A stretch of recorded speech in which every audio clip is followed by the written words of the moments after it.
भारत चीन रिश्तों पर फिर चर्चा तेज हो गई है। बीजिंग में चीनी राजदूत शू फेहोंग ने कहा कि भारत और चीन अब नए स्तर की दोस्ती की ओर बढ़ रहे हैं। उन्होंने पीएम मोदी और राष्ट्रपति शी जिनपिंग की मुलाकात को ऐतिहासिक बताया और कहा कि दोनों देश मिलकर वैश्विक नीतियां तय कर रहे हैं। राजदूत ने व्यापार बढ़ने, वीजा जारी होने और कैलाश मानसरोवर यात्रा फिर शुरू होने जैसे संकेत गिनाए। लेकिन बड़ा सवाल यही है कि क्या चीन सच में भारत की यूएनएससी स्थायी सदस्यता का समर्थन करेगा? विशेषज्ञ मानते हैं कि सीमा विवाद, पाकिस्तान से चीन की नजदीकी और रणनीतिक प्रतिस्पर्धा इस राह में बड़ी रुकावटें हैं। अब अगला खबर भी देखिए।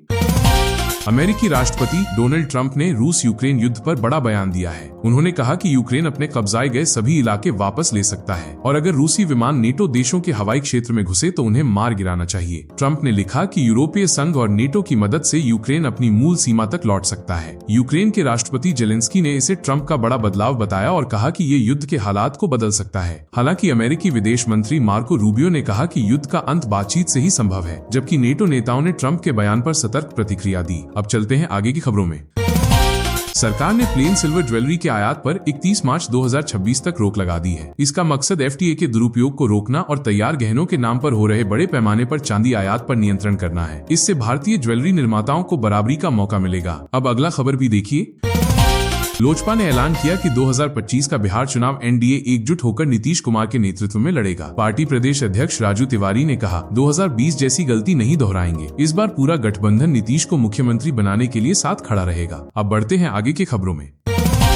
देश के chief of defence staff general Anil Chauhan का कार्यकाल बढ़ा दिया गया है। अब वे 30 मई 2026 तक सीडीएस बने रहेंगे। केंद्र सरकार ने 8 महीने का विस्तार दिया। प्रधानमंत्री की अध्यक्षता वाली कैबिनेट कमेटी ने मंजूरी दी। चौहान 2022 से इस पद पर हैं। अब अगला खबर भी देखिए।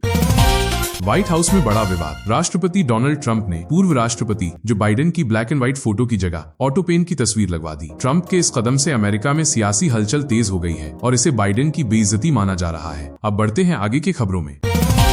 दिल्ली की राउज एवेन्यू कोर्ट ने लालू प्रसाद यादव, राबड़ी देवी और तेजस्वी यादव को 13 अक्टूबर को कोर्ट में मौजूद रहने का आदेश दिया है। ये मामला आईआरसीटीसी घोटाले से जुड़ा है, जिसमें आरोप है कि रेल मंत्री रहते लालू यादव ने रांची और पुरी केबीएनआर होटलों का ठेका गड़बड़ी कर एक फर्म को दिया। सीबीआई ने इस केस में धोखाधड़ी, आपराधिक साजिश और भ्रष्टाचार के आरोप लगाए हैं। कोर्ट उस दिन तय करेगी कि चार्जशीट में लगाए गए कौन से आरोप मुकदमे का आधार बनेंगे और कौन से हटाए जाएंगे। तीनों नेताओं ने सीबीआई के सबूतों को कमजोर बताते हुए मुकदमा न चलाने की दलील दी थी। अब बढ़ते हैं अगले अपडेट में। लद्दाख में हालात तनावपूर्ण हो गए हैं। पर्यावरणविद सोनम वांगचुक पिछले 15 दिनों से भूख हड़ताल पर हैं। उनकी अगुवाई में छात्रों और स्थानीय लोगों ने लेह में बड़ा प्रदर्शन किया। प्रदर्शनकारियों की पुलिस से झड़प हुई, पथराव किया गया और सीआरपीएफ की गाड़ी व बीजेपी दफ्तर में आग लगा दी गई। आंदोलनकारियों की 4 बड़ी मांगे हैं। लद्दाख को पूर्ण राज्य का दर्जा, संविधान की 6ठी अनुसूची में शामिल करना, 2 लोकसभा सीटें और जनजातियों को आदिवासी का दर्जा। बुधवार को लद्दाख बंद के दौरान हजारों लोग सड़कों पर उतरे। फिलहाल स्थिति काबू में बताई जा रही है। अब बढ़ते हैं अगली खबर में। भारत ने रक्षा क्षेत्र में बड़ी सफलता हासिल की। पहली बार ट्रेन से अग्नि प्राइम मिसाइल का सफल परीक्षण हुआ। ये नई पीढ़ी की मध्यम दूरी की मिसाइल 2000 किलोमीटर तक मार करने में सक्षम है। अब अगली खबर देखिए। भारत ने वेस्टइंडीज के खिलाफ 2 टेस्ट मैचों की सीरीज के लिए टीम घोषित की। शुभमन गिल को कप्तान और रविंद्र जडेजा को उप कप्तान बनाया गया है। देवदत्त पडिक्कल की वापसी हुई, जबकि करुण नायर बाहर हो गए। टीम में जसप्रीत बुमराह, कुलदीप यादव और मोहम्मद सिराज भी शामिल हैं। अब बढ़ते हैं अगले अपडेट में। किशनगंज में ओवैसी की सभा के दौरान हमला बोला, कहा पीएम सीमांचल के लोगों को घुसपैठिया कहते हैं। तेजस्वी यादव पर तंज कसते हुए बोले, तुम्हारे हाथ मेरे गिरेबान तक पहुंच सकते हैं। ओवैसी न्याय यात्रा पर हैं और लगातार केंद्र सरकार को घेर रहे हैं। अब बढ़ते हैं आगे की खबरों में। देश भर में नवरात्र की धूम। मंदिरों में मां दुर्गा की पूजा हो रही है। वहीं गरबा महोत्सव की भी शुरुआत हो गई है। लोग रंग बिरंगे कपड़े पहनकर ढोल की ताल पर गरबा नृत्य कर रही हैं। श्रद्धालु पूरे उत्साह और भक्ति के साथ नवरात्र का पर्व मना रही हैं। अब अगली खबर देखिए। जम्मू कश्मीर पुलिस को बड़ी सफलता मिली है। लश्कर-ए-तैयबा टीआरएफ से जुड़े आतंकी मोहम्मद यूसुफ कटारिया को गिरफ्तार किया गया है। वो पहलगाम हमले के आतंकियों का मददगार था और उन्हें हथियार, राशन व जरूरी सामान उपलब्ध कराता था। कटारिया को श्रीनगर और जम्मू कश्मीर पुलिस की संयुक्त कार्रवाई में ब्रिनाल लामड़ इलाके से पकड़ा गया। वो कुलगाम के पहाड़ी क्षेत्रों में रहने वाले घुमंतू समुदाय से है। पुलिस ने बताया कि उसकी गिरफ्तारी से दक्षिण कश्मीर में आतंकी नेटवर्क को तोड़ने में मदद मिलेगी। 22 अप्रैल को पहलगाम के बैसरण घाटी में आतंकी हमले में 25 पर्यटकों और एक स्थानीय की मौत हुई थी। अब बढ़ते हैं अगली खबर में। महाराष्ट्र के सीएम देवेंद्र फडणवीस ने इंडिया टुडे कॉन्क्लेव 2025 में राहुल गांधी पर निशाना साधते हुए कहा कि जिनको नेपाल की जेन जेड से मोहब्बत है वे नेपाल जाकर रहें। उन्होंने कहा कि भारत के युवा प्रदर्शन करने में नहीं बल्कि स्टार्टअप, एआई और आईटी जैसे क्षेत्रों में बिजी हैं और पूरी दुनिया में नाम कमा रहे हैं। फडणवीस ने कहा कि राहुल गांधी वोट चोरी और जेन जेड के नाम पर युवाओं को भड़काना चाहते हैं, लेकिन भारत की नई पीढ़ी की सोच अलग है और वे प्रगति पर ध्यान दे रहे हैं। उन्होंने भारत को दुनिया की चौथी सबसे बड़ी अर्थव्यवस्था बताते हुए कहा कि हमारे युवा सड़क पर उतरने के बजाय बदलाव की पहचान बन रहे हैं। अब बढ़ते हैं अगले अपडेट में। देश भर में आई लव मोहम्मद नारे को लेकर विवाद तेज हो गया है। कानपुर से हैदराबाद तक जुलूस और विरोध प्रदर्शन हो रहे हैं। वहीं वाराणसी में साधु संतों की प्रतिक्रिया के बाद आई लव महादेव ट्रेंड कर रहा है। सोशल मीडिया और सड़कों पर महादेव समर्थक पोस्टर और रैली निकाल रहे हैं। अब अगला अपडेट भी देखिए।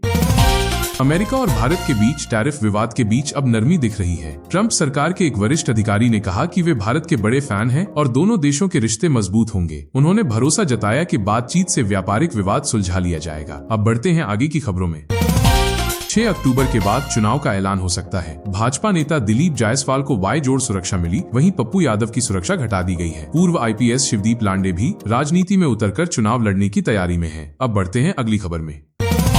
अमेरिकी राष्ट्रपति डोनाल्ड ट्रंप ने दावा किया है कि वो संयुक्त राष्ट्र में 3 बड़ी साजिशों के शिकार हुए हैं। ट्रंप ने इसकी जांच की मांग की है। उन्होंने कहा कि अमेरिकी सीक्रेट सर्विस भी इसमें शामिल होगी ताकि सच सामने आ सके। ट्रंप ने जिन 3 घटनाओं को साजिश बताया है उनमें एक एस्केलेटर का अचानक से रुक जाना, दूसरा टेलीप्रॉम्प्टर का काम न करना और तीसरा सभागार में आवाज का बंद होना शामिल है। अब अगला अपडेट भी देखिए।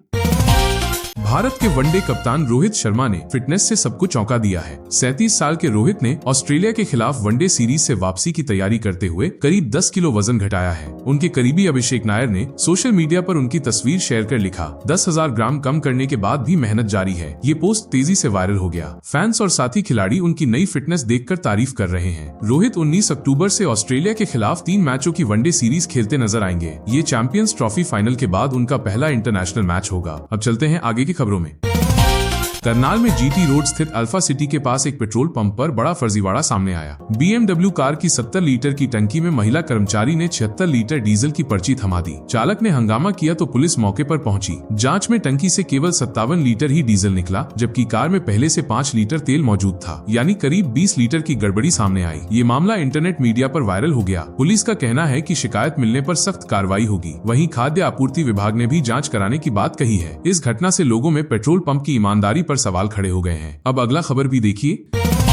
स्वच्छता ही सेवा अभियान के स्वच्छोत्सव 2025 कार्यक्रम में रक्षा मंत्री राजनाथ सिंह व सेनापक मिलकर सफाई कर्मचारियों को सम्मानित किए। ये पहल देश भर में स्वच्छ भारत मिशन को मजबूत करने की दिशा में एक कदम है। दिल्ली में नगर निगम ने 310 सफाई कर्मचारियों को स्थायी सेवा में लिया गया। अब बढ़ते हैं अगला अपडेट में। भोपाल के भगवान सिंह ने इतिहास रच दिया। उन्होंने MTB साइकिल से 5364 मीटर ऊंचाई पर बने माउंट एवरेस्ट बेस कैंप तक पहुंचकर नया विश्व रिकॉर्ड बना दिया। साहस और हिम्मत की इस अनोखी उपलब्धि ने पूरे देश का मान बढ़ा दिया। अब बढ़ते हैं आगे की खबरों में। नो हैंडशेक विवाद पर शशि थरूर ने कहा कि पूरे देश को दुश्मन मानना ठीक नहीं, हमें हाथ मिलाकर रिश्ते सुधारने चाहिए थे। उनका बयान अब सियासी हलकों में चर्चा का विषय बन गया है। अब चलिए अगला खबर देखिए। गृहमंत्री अमित शाह 2 दिवसीय बिहार दौरे पर आज बेतिया पहुंचेंगे। यहाँ वे 5 अलग अलग जगहों पर NDA कार्यकर्ताओं और नेताओं से मिलकर चुनावी हालात का जायजा लेंगे। शाह की ये यात्रा आगामी विधानसभा चुनावों को देखते हुए बेहद अहम मानी जा रही है। अब बढ़ते हैं आगे की खबरों में। दिल्ली की राउज एवेन्यू कोर्ट ने लालू प्रसाद यादव, राबड़ी देवी और तेजस्वी यादव को 13 अक्टूबर को कोर्ट में मौजूद रहने का आदेश दिया है। ये मामला IRCTC घोटाले से जुड़ा है, जिसमें आरोप है कि रेल मंत्री रहते लालू यादव ने रांची और पुरी KBNR होटलों का ठेका गड़बड़ी कर एक फर्म को दिया। CBI ने इस केस में धोखाधड़ी, आपराधिक साजिश और भ्रष्टाचार के आरोप लगाए हैं। कोर्ट उस दिन तय करेगी कि चार्जशीट में लगाए गए कौन से आरोप मुकदमे का आधार बनेंगे और कौन से हटाए जाएंगे। तीनों नेताओं ने CBI के सबूतों को कमजोर बताते हुए मुकदमा न चलाने की दलील दी थी। अब बढ़ते हैं अगले अपडेट में।